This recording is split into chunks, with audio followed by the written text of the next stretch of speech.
Hello दोस्तों, ITI classes के YouTube channel पर आप सभी का बहुत बहुत स्वागत है।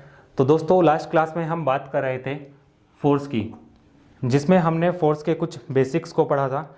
मैं आपको एक बार बता देता हूं कि लास्ट क्लास में जो जो हमने पढ़ा था वो था आपका डेफिनेशन ऑफ फोर्स, इसके बाद में था आपका यूनिट्स ऑफ फोर्स, इसके बाद हमने पढ़ा था स्पेस डायग्राम और वेक्टर डायग्राम, इसके बाद हमने बात की थी रिप्रेजेंटेशन ऑफ फोर्स की, और लास्ट में हमने बात की थी रिजोल्यूशन ऑफ फोर्सेस की। तो रिजोल्यूशन के बारे में एक बार मैं आपको बता देता हूं कि रिजोल्यूशन जो वर्ड है आपका, ये एक्चुअली वेक्टर्स से जुड़ा हुआ है। तो वेक्टर्स क्या होते हैं? जिनके पास में डायरेक्शन होती है। अब इसमें हम करते क्या हैं कि आपका जो रिजल्टेंट फोर्स होता है हम उसको उसके कंपोनेंट्स में ब्रेक कर देते हैं। तो वही आपका क्या कहलाता है? रिजोल्यूशन ऑफ फोर्सेस कहलाता है। तो इसमें मैंने आपको एक चीज़ और बताई थी कि किसके साथ में आपका साइन या फिर किसके साथ में आपका कोस आएगा। तो इसमें आपको एक चीज़ का ध्यान रखना है कि जिस भी एक्सिस के साथ में आपका थीटा एंगल बनेगा, जिस भी एक्सिस के साथ में आपका थीटा एंगल बनेगा वो आपका कोस कंपोनेंट होगा, और जिसके साथ में कोई एंगल नहीं बनेगा वो आपका क्या होगा? साइन कंपोनेंट होगा। अब उस पर बेस्ड आपके एग्जाम में किस तरह से क्वेश्चन पूछे जाते हैं उसको एक बार हम देख लेते हैं यहाँ पर। और वीडियो को शुरू करने से पहले मैं आपको बता दूं, यदि आप चैनल पर नए हैं तो प्लीज़ चैनल को सब्सक्राइब कीजिए, शेयर कीजिए, लाइक कीजिए, कमेंट कीजिए और वीडियो को अधिक से अधिक शेयर कीजिए। तो क्वेश्चन देख लेते हैं आपका। जो आपका बेसिक क्वेश्चन यहाँ से पूछा जा सकता है वो किस तरह से होगा। जैसे क्वेश्चन है आपका कि यदि 50 न्यूटन का एक बल क्षैतिज से 30 डिग्री पर कार्य कर रहा हो तो उस बल के घटक ज्ञात कीजिए। घटक मतलब वही आपको कंपोनेंट निकालने हैं, इसमें आपको फोर्स गिवन है। अब मैं मान लेता हूं कि मेरे पास ये कोई पॉइंट है, यहां से मैंने एक बेस लाइन ड्रॉ कर ली। अब फोर्स आपको दिया गया है 50 न्यूटन, ये मैंने मान लिया 50 न्यूटन का आपके पास में कोई फोर्स है जो हॉरिजॉन्टल से कितने डिग्री पर कार्य कर रहा है? 30 डिग्री पर। कोई आपका फोर्स है 50 न्यूटन का, हॉरिजॉन्टल से 30 डिग्री के एंगल पर आपका कार्य कर रहा है। तो इसमें आपको इस फोर्स के कंपोनेंट फाइंड आउट करने हैं। तो क्या करते हैं, हम सबसे पहले एक्सिस ड्रॉ कर लेंगे। ये आपका हो जाएगा y एक्सिस और ये हो जाएगा आपका x एक्सिस। अब कंपोनेंट निकालने के लिए आप क्या करते हैं, जो आपका फोर्स होता है, अब मैंने आपको बताया था कि जिसके साथ में थीटा एंगल बनेगा वो आपका कोस कंपोनेंट होगा। क्योंकि हम बात कर रहे हैं 50 न्यूटन की, तो ये जो होगा आपका, इसको मैं कह सकता हूं, ये यदि आपका फोर्स F है, इसकी वैल्यू आपको 50 न्यूटन गिवन है, तो x डायरेक्शन में क्या होगा? ये Fx होगा, y डायरेक्शन में क्या होगा? ये Fy होगा। तो Fx और Fy की अब यहां से वैल्यू निकालते हैं। तो Fx निकालने के लिए हम क्या करेंगे, चूंकि जो एंगल है वो Fx के साथ में बन रहा है, तो इसका जो कंपोनेंट होगा x डायरेक्शन में वो क्या होगा? 50 कोस 30 डिग्री। इसी तरह Fy डायरेक्शन में जो आपका फोर्स होगा, जो आपका कंपोनेंट होगा वो क्या होगा? 50 साइन 30 डिग्री। अब टेबल्स आपको पता होनी चाहिए। टेबल्स कौन सी? जो हमने आपको ट्रिग्नोमेट्री में बताई थी कि कोस 30 का मान क्या होता है, साइन 30 का मान क्या होता है। यदि आपको ये पता होगा तो इसमें आप क्या करेंगे, वैल्यू पुट करेंगे और यहाँ से अपने कंपोनेंट्स को फाइंड आउट कर लेंगे। तो Fx की वैल्यू निकालते हैं यहाँ से। सबसे पहले Fx बराबर 50 गुणा, यदि कोस 30 की मैं वैल्यू पूछूँ आपसे तो कोस 30 की क्या वैल्यू होती है? √3/2। अब क्या करेंगे, 2 से आप इसको काट लेंगे, ये आपका कट जाएगा 25 बार में, और 25 की गुणा जब √3 से करेंगे तो ये हो जाएगा आपका 25√3 न्यूटन। इसी तरह Fy की वैल्यू निकालते हैं यहाँ से। Fy आपका क्या हो जाएगा? Fy equals to 50 into sine 30 कितना होता है आपका? 1/2। तो यहाँ से जब इसको आप काटेंगे ये आपका 25 बार में कट जाएगा, और जो Fy की वैल्यू आएगी आपकी वो कितनी आएगी यहाँ से? 25 न्यूटन। तो इस तरह से आप किसी भी गिवन फोर्स के कंपोनेंट्स निकाल सकते हैं। इसी तरह के बेसिक क्वेश्चन आपसे पूछे जा सकते हैं। अब इसमें एक चीज और है, यदि ये थीटा एंगल यहां ना होकर इसके साथ बनता, यदि ये थीटा एंगल जो आपको 30 डिग्री गिवन है, यदि ये इसके साथ ना बनकर ये आपका वाई एक्सिस के साथ में बनता तो क्या हो जाता, जो आपका एफ वाई होता वो हो जाता एफ वाई इजिकल्स टू 50 गुणा कोस 30 डिग्री, और एफ एक्स क्या हो जाता है फिर आपका F X equals to 50 into sine 30 degree. तो यहां से आप क्या करते हैं, एफ एक्स और एफ वाई की वैल्यू निकाल लेते हैं। तो इसके बाद अब हम बात करते हैं कंपोजिशन ऑफ फोर्सेस की। तो नेक्स्ट क्या है आपका, कंपोजिशन ऑफ फोर्सेस। तो बेसिकली इसमें करते क्या है, यदि किसी बिंदु पर या फिर किसी बॉडी पर दो या दो से अधिक बल कार्य कर रहे हो तो उन सब का हम यहाँ पर रिजल्टेंट फाइंड आउट करते हैं। जैसे कि मेरे पास ये कोई ऑब्जेक्ट है, इस पर दो या दो से अधिक बल कार्य कर रहे हैं, जैसे एक इधर से कार्य कर रहा है, दूसरा इधर से, तीसरा इधर से, तो हम क्या करते हैं, उन सब को हटाकर एक ही बल लगाते हैं। जैसे क्या कह सकता हूं मैं कि उन सब के बराबर एक रिजल्टेंट फोर्स में यहाँ पर अप्लाई कर सकता हूँ। जैसे कि मैंने 10 न्यूटन का इधर से लगाया, 10 न्यूटन का इधर से लगाया, 10 न्यूटन का इधर से लगाया, तो इन सब की जगह मैं क्या करूँगा, एक 30 न्यूटन का फोर्स लगाऊंगा जो कि कुछ इस तरह से होगा। तो अलग अलग ना लगाकर हम क्या करेंगे, उन सब का रिजल्टेंट फाइंड आउट करेंगे। तो कंपोजिशन ऑफ फोर्सेस में रिजल्टेंट फाइंड आउट करने के लिए हमारे पास में 3 से 4 मेथड हैं। तो उन सभी मेथड्स को हम एक एक करके यहाँ पर डिस्कस करेंगे। तो सबसे पहला है आपका law of parallelogram of forces, means बलों का समांतर चतुर्भुज का नियम। अब समांतर चतुर्भुज क्या होता है, समांतर चतुर्भुज एक ऐसा चतुर्भुज होता है जिसकी आमने सामने की जो भुजाएं होती हैं वो क्या होती हैं, बराबर तो होती ही हैं, साथ ही साथ वो समांतर भी होती हैं। जैसे कि मेरे पास ये कोई समांतर चतुर्भुज है, ये वाली जो भुजा होगी इसके समांतर होगी और बराबर भी होगी। इसी के साथ में ये जो आमने सामने वाली भुजाएं हैं ये भी एक दूसरे के समांतर होंगी और बराबर होंगी। तो ये जो आपका नियम है इसी पर कुछ आधारित है। तो ये सबसे पहले जो नियम है आपका, इसमें बता देता हूं कहां कहां वैलिड होगा। जब आपके पास में क्या होंगे, दो फोर्सेस होंगे, जब आपके पास में दो फोर्सेस होंगे तब आप इस नियम को यहां पर अप्लाई कर सकते हैं। हालांकि ऐसा नहीं है कि आपके पास में दो फोर्सेस होंगे तभी आप इसको अप्लाई करेंगे, दो से ज्यादा के लिए भी आप इसको अप्लाई कर सकते हैं, बट इसमें जो कैलकुलेशन होगी वो आपकी थोड़ी सी लेंथी हो जाएगी।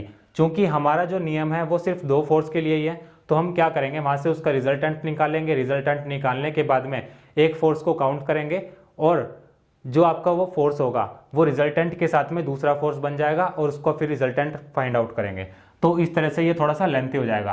तो जहां पर आपके दो बल होंगे वहां आप इसको इजिली यूज कर सकते हैं और रिजल्टेंट उसका फाइंड आउट कर सकते हैं। तो इसका जो स्टेटमेंट है सबसे पहले हम उसकी बात करते हैं। तो स्टेटमेंट क्या है इसका, यदि कोई दो बल मैग्नीट्यूड और डायरेक्शन में, यदि कोई दो बल मैग्नीट्यूड और डायरेक्शन में किसी समांतर चतुर्भुज की दो संलग्न भुजाओं के द्वारा प्रदर्शित किए जाएं तो उनका जो रिजल्टेंट फोर्स होगा वो उस समांतर चतुर्भुज के विकर्ण के द्वारा प्रदर्शित किया जाएगा जो कि उस उभयनिष्ठ बिंदु से होकर गुजरता हो। मैं मान लेता हूं कि मेरे पास ये जो आपका समांतर चतुर्भुज है, ठीक है, ये आपका कोई बिंदु है, इस पर आपके दो बल लग रहे हैं। एक मैं मान लेता हूं कि आपका P फोर्स है, एक ही है आपका Q फोर्स। तो ये दोनों जो भुजाएं होंगी आपकी, ये होंगी संलग्न भुजाएं। इसको मैं मान लेता हूं कि यदि आपका पॉइंट A है, ये आपका B पॉइंट है, ये आपका C पॉइंट है, ये आपका D पॉइंट है। तो जो भुजा आपकी AD होगी वो AB के संलग्न होगी। संलग्न का मतलब एक दूसरे से लगी हुई होंगी। और ये जो आपका पॉइंट A होगा ये क्या होगा, इन दोनों भुजाओं के लिए कॉमन होगा।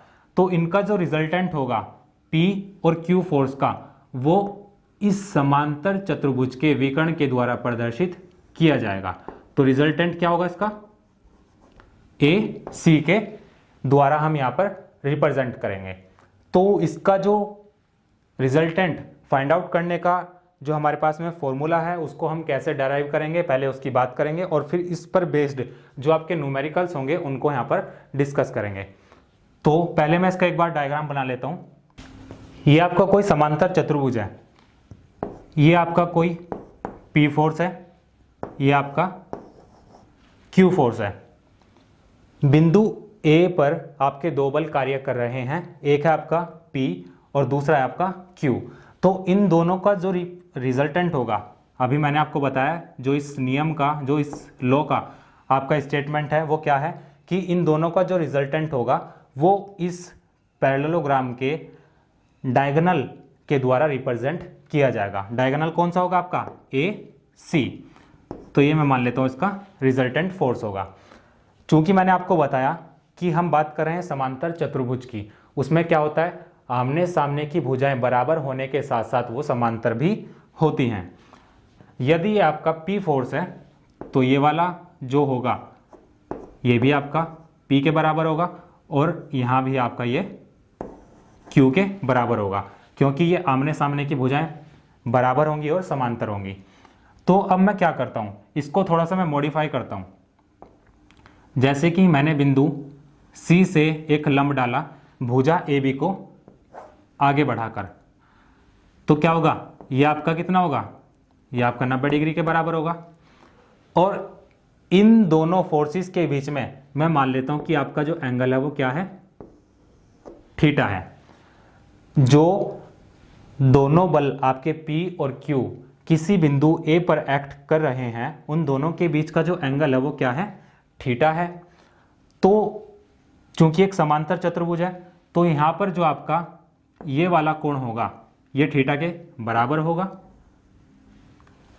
और इसको मैं मान लेता हूं यहां पर ये E पॉइंट, ये A, ये B, ये आपका C और ये D। जब आपने C पॉइंट से परपेंडिकुलर ड्रॉ किया किस पर, AB पर, तो वो पॉइंट जो होगा आपको वो क्या मिलेगा, E पॉइंट मिलेगा। तो मैं क्या करता हूं यहां पर, अब यहां से मैं जो मैंने ये त्रिभुज बनाया है इसको मैं यहां से बाहर निकाल लेता हूं ताकि आपको इजीली समझ आ जाए। तो मैंने इसको यहां पर बाहर बना लिया, तो उस ट्रायंगल को मैंने बाहर बना लिया। ये आपका C है, ये आपका E है, ये आपका B है। इसी तरह मैंने यहां पर इसको लिख दिया। ये आपका जो एंगल है ये क्या है, थीटा है। और जो आपका BC है उस पर जो आपका फोर्स है वो क्या है, Q है। ये आपका जो BC है इस पर मैंने फोर्स दिखा दिया Q। तो अब हम करते क्या हैं, हमें इसमें रिजल्टेंट फाइंड आउट करना है। तो रिजल्टेंट फाइंड आउट करने के लिए हम क्या करेंगे कि मेरे पास में क्या होगा, मैं बात करता हूं पहले त्रिभुज ACE की। यदि मैं ACE की बात करूं तो मुझे यहां से मुझे क्या मिलेगा, रिजल्टेंट मिल जाएगा। तो क्या कहेंगे यहां से, ट्रायंगल ACE में, ट्रायंगल ACE में आपका जो यहां पर देखेंगे जब आप, तो ये आपका क्या होगा, एक राइट एंगल ट्रायंगल बनेगा। चूंकि आपका ये क्या है, E पर 90 डिग्री का कोण बन रहा है। तो यहां पर क्या होगा आपका, ये आपका लंब हो जाएगा CE। आपका जो AE होगा ये आपका क्या हो जाएगा, आधार हो जाएगा। और जो आपका AC होगा वो आपका क्या होगा, कर्ण होगा, मतलब आपका रिजल्टेंट फोर्स होगा। तो यहां से मैं इसको लिख सकता हूं, इन त्रिभुज ACE में जो आपका AC होगा, मतलब AC का जो आपका स्क्वायर होगा वो किसके बराबर होगा, CE के स्क्वायर के प्लस AE के स्क्वायर के।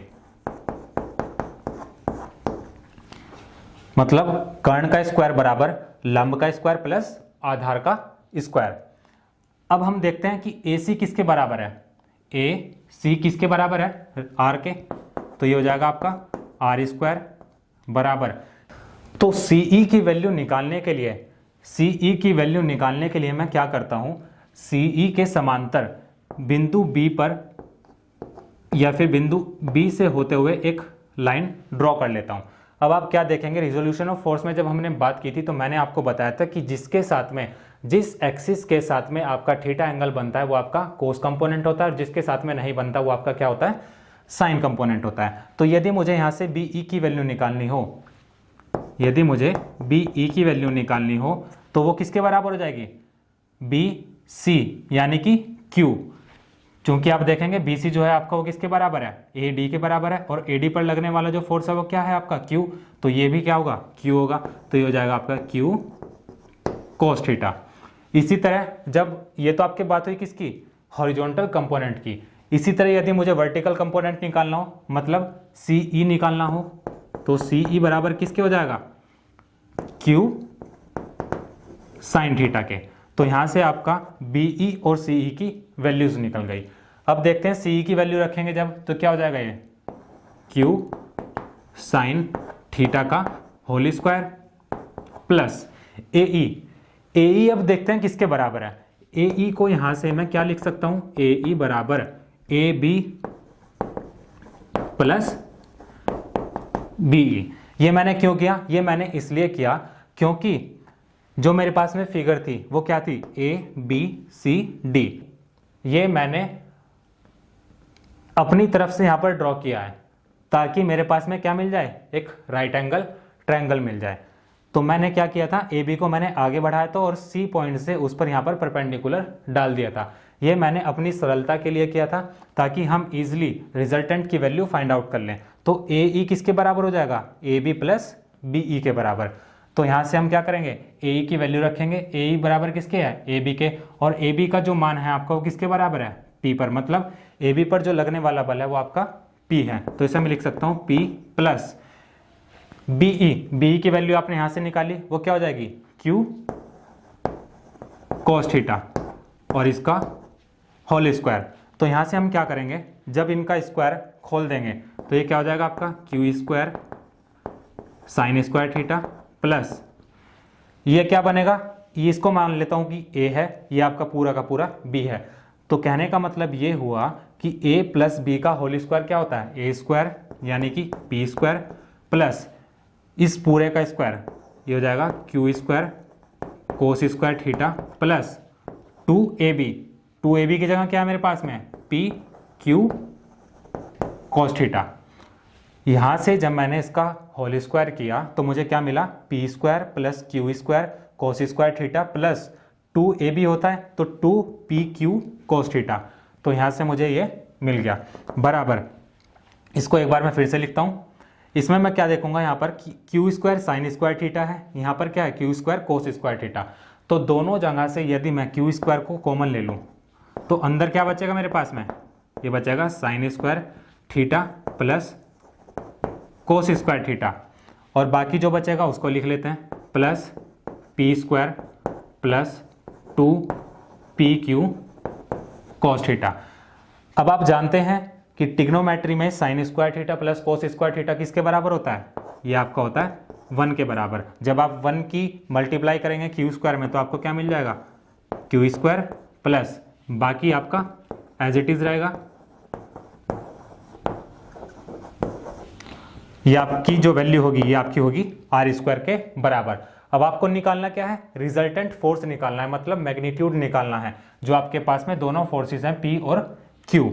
तो यहां से आर की जो वैल्यू निकलेगी वो क्या आएगी, इसको मैं लिख लेता हूं P square plus Q square plus 2pq cos theta और इस पूरे का अंडर रूट। यही क्या आपको निकालना था, रिजल्टेंट फोर्स आपको फाइंड आउट करना था। तो रिजल्टेंट फोर्स हमने निकाल लिया।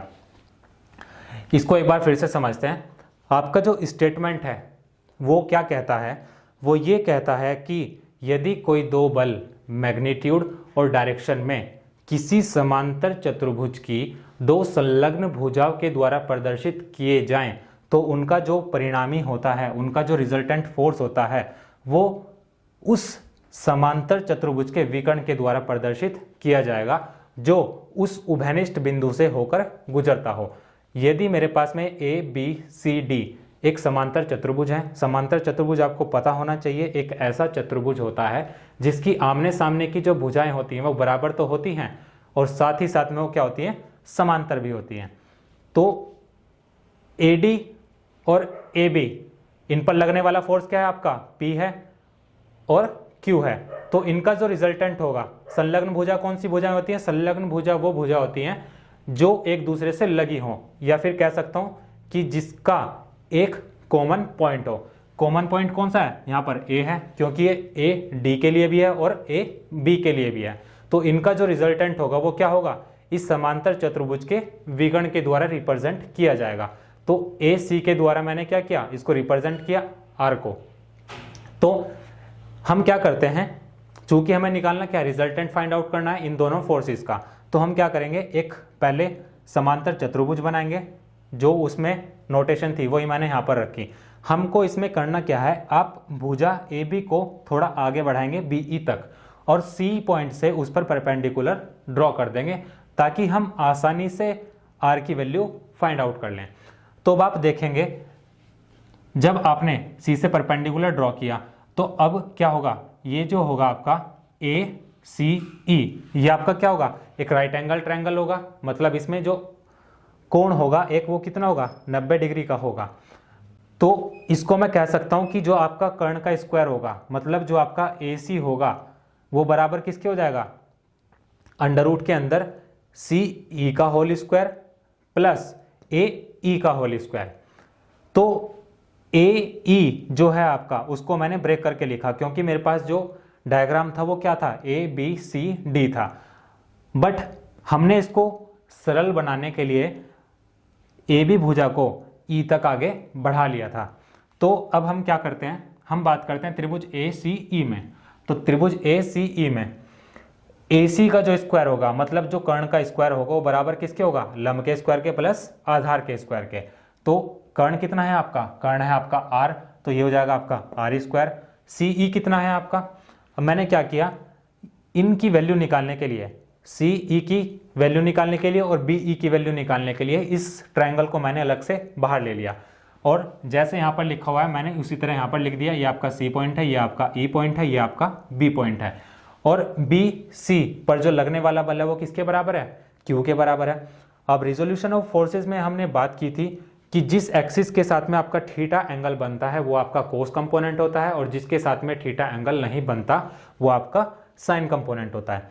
तो यदि मुझे बी ई की वैल्यू निकालनी हो तो बी ई की वैल्यू कैसे निकालेंगे, ये हो जाएगा आपका Q इंटू कोस थीटा, क्योंकि मेरे पास जो रिजल्टेंट होगा यहाँ पर एक तरह से वो किसके बराबर होगा, Q के बराबर होगा। इसी तरह मुझे सी ई की वैल्यू निकालनी हो तो वो क्या हो जाएगा, ये आपका वर्टिकल हो जाएगा, वर्टिकल कंपोनेंट हो जाएगा, और इसके साथ में कोई एंगल भी नहीं है, तो ये क्या हो जाएगा आपका Q इंटू साइन थीटा। तो बी ई और सी ई की मेरे पास में वैल्यूज निकल गई। तो मैं क्या करूंगा, सी ई की जगह क्या रखूंगा, Q इंटू साइन थीटा का होल स्क्वायर प्लस ए ई किसके बराबर हो जाएगा, ए ई को मैंने क्या किया, इसको मैंने ब्रेक करके लिखा, मतलब A B plus B E. तो ए बी किसके बराबर है, मतलब ए बी पर जो लगने वाला फोर्स है वो क्या है आपका P है, और बी ई की वैल्यू मैंने यहाँ से निकाल ली Q कॉस थीटा। तो मैंने क्या किया, P plus Q cos theta का होल स्क्वायर कर दिया। तो यहाँ से जब आप इसको सॉल्व करेंगे तो ये हो जाएगा आपका Q square sine square theta plus ये आपका बन जाएगा यहाँ पर A प्लस B का होल स्क्वायर। तो जब आप इसको खोलेंगे तो क्या हो जाएगा, P square plus Q square cos square theta plus 2PQ cos theta. इसके बाद में तो यहाँ पर आप क्या देखेंगे, Q square sine square theta plus Q square cos square theta, इन दोनों को मैंने एक साथ ले लिया और यहाँ से मैंने Q स्क्वायर को कॉमन ले लिया, बाकी जो बचा आपका एज इट इज रहेगा यहाँ पर। तो जब यहाँ से मैंने Q स्क्वायर कॉमन ले लिया तो ब्रैकेट में अंदर आपके क्या बचा, sign square theta plus cos square theta, और बाकी जो टर्म होगी वो आपकी एज इट इज रहेगी। और आप सब जानते हैं कि sign square theta plus cos square theta एक के बराबर होता है। तो यहाँ से आप क्या करेंगे, ये हो जाएगा आपका एक के बराबर, तो Q स्क्वायर की जब गुणा एक में करेंगे तो क्या मिलेगा, Q स्क्वायर मिलेगा। तो Q square plus P square ऐसे ही रहेगा और 2PQ कोस थीटा आपका ऐसे ही रहेगा। तो ये होगी आपकी R स्क्वायर की वैल्यू। क्योंकि आपको निकालना क्या है, रिजल्टेंट फोर्स निकालना है, R निकालना है, तो R बराबर क्या हो जाएगा, यहाँ से आपका ये स्क्वायर हट जाएगा और ये जो पूरी वैल्यू होगी ये आपकी क्या हो जाएगी, अंडर रूट के अंदर आ जाएगी। तो यहाँ से आप इस तरह से रिजल्टेंट फोर्स इसका फाइंड आउट कर सकते हैं। तो इतना निकालने के बाद मुझे ये पता चल गया कि आपका जो रिजल्टेंट फोर्स है वो क्या है, वो इसके बराबर है। यदि मुझे यहाँ से डायरेक्शन निकालनी हो, डायरेक्शन कैसे, जैसे मैं मान लेता हूँ कि मेरे पास में रिजल्टेंट फोर्स, मेरे पास में जो रिजल्टेंट फोर्स है उसके बीच में और जो आपका P फोर्स है हॉरिजॉन्टल एक्सिस के बीच में कितना एंगल है, अल्फा है। कहने का मतलब ये हुआ कि आपका जो P फोर्स है, जो आपका P फोर्स है, उससे अल्फा एंगल पर आपका रिजल्टेंट फोर्स आया। तो यदि मुझे यहाँ से इस अल्फा की वैल्यू निकालनी हो तो मैं क्या करूँगा, मैं यहाँ पर क्या लगाता हूँ, tan अल्फा लगाऊंगा। तो tan अल्फा बराबर किसके हो जाएगा, आप सब जानते हैं कि लाल बटे कक्का से यदि आप tan की वैल्यू निकालते हैं तो वो क्या होती है, लंब बटे आधार। चूंकि हम बात कर रहे हैं ए सी ई की, तो आपका जो लंब होगा वो कितना होगा, लंब होगा सी ई के बराबर, और सी ई की वैल्यू हमने यहाँ से निकाली थी, वो क्या हो जाएगी, Q into sine theta upon आधार कितना होगा आपका, आधार होगा आपका A B plus B E, या फिर कह सकते हैं कि आधार जो होगा आपका ए ई के बराबर होगा। ए ई को हम कैसे लिखेंगे, A B plus B E करके। तो ए बी की जो वैल्यू है किसके बराबर है, पी के, प्लस जो आपका बी ई है वो किसके बराबर है, क्यू कॉस थीटा के। तो यदि मुझे यहाँ से इस अल्फा की वैल्यू निकालनी है तो अल्फा बराबर क्या हो जाएगा, ये tan आपका इधर चला जाएगा, जब ये उधर चला जाएगा तो ये क्या हो जाएगा आपका tan इनवर्स, और ये आपका क्या हो जाएगा ब्रैकेट में Q sign theta upon P plus Q cos theta. तो यहाँ से आप इस तरह से इसकी डायरेक्शन निकाल सकते हैं, मतलब जो आपका रिजल्टेंट आया वो P फोर्स से कितने डिग्री के एंगल पर होगा। तो इसी पर बेस्ड आपके न्यूमेरिकल यहाँ से पूछे जाते हैं। अब हम बात करेंगे कि इस पर जो आपके न्यूमेरिकल्स पूछे जाते हैं वो किस तरह से पूछे जाते हैं।